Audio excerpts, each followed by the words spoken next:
અમદાવાદ શહેરમાં મ્યુનિસિપલ કોર્પોરેશનની આ વખતની ચૂંટણીમાં એક મોટો રાજકીય ઉથલપાથલ જોવા મળી છે.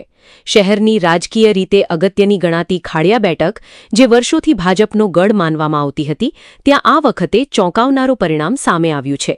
ખાડિયા વિસ્તારમાં કોંગ્રેસે જોરદાર પ્રદર્શન કરતા આખી પેનલ સાથે જીત નોંધાવી છે.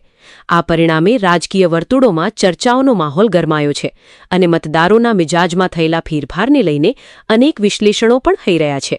આ જીતને લઈને કોંગ્રેસના જીતેલા ઉમેદવારોએ પોતાની પ્રતિક્રિયા વ્યક્ત કરી છે. ઉમેદવારોએ જણાવ્યું કે આ જીત ખાડિયા વિસ્તારની જનતાનો વિશ્વાસ અને સમર્થન દર્શાવે છે. તેઓએ વધુમાં કહ્યું કે આવનારા સમયમાં વિસ્તારના વિકાસ અને લોકોના પ્રશ્નોના ઉકેલ માટે પ્રાથમિકતા આપવામાં આવશે.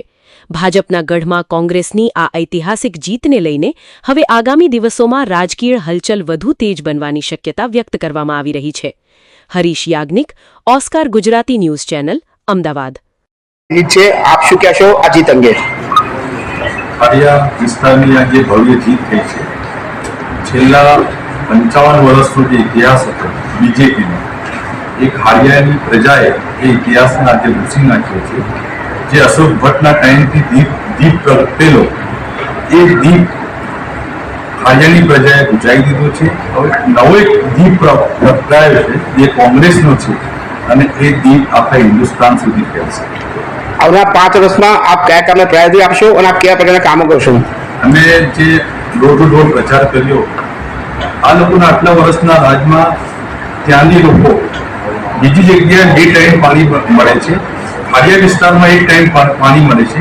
અમારો પ્રયાસ એ રહેશે કે 2 ટાઈમ પાણી પ્રજાને મળે. બીજા જે એ લોકોના પ્રશ્ન છે રોડ રસ્તાના, એ બધા સોલ્વ કરીશું. સ્કૂલનો પ્રશ્ન જે એ અને હોસ્પિટલ હેલ્થ સેન્ટરોનો પ્રશ્ન પણ અમે સોલ્વ કરવો પૂરો. આવનારા 5 વર્ષ આપવા માટે બહુ અગત્યના છે કે આ પેઢી ચાલી જશે. આપ કેવા પ્રકારના કામ કરશો? આપને પૂછ્યું કેવા પ્રકારના કામ કરશો અને કયા કામ ખાડીમાં બાકી રહ્યા છે? આમ ખાડીનું જે વેપારીકરણ થઈ રહ્યું છે એ આપ શું કહેશો? ખાડિયાનું જે વેપારીકરણ થયું છે, જે કોમર્શિયલ બધું રેસિડેન્ટને કોમર્શિયલ કરવામાં આવ્યું છે, એને અમે રોકવાનો પૂરો પ્રયત્ન કરીશું. જેટલી બનતી કોશિશ એટલે પ્રમાણે કરીશું.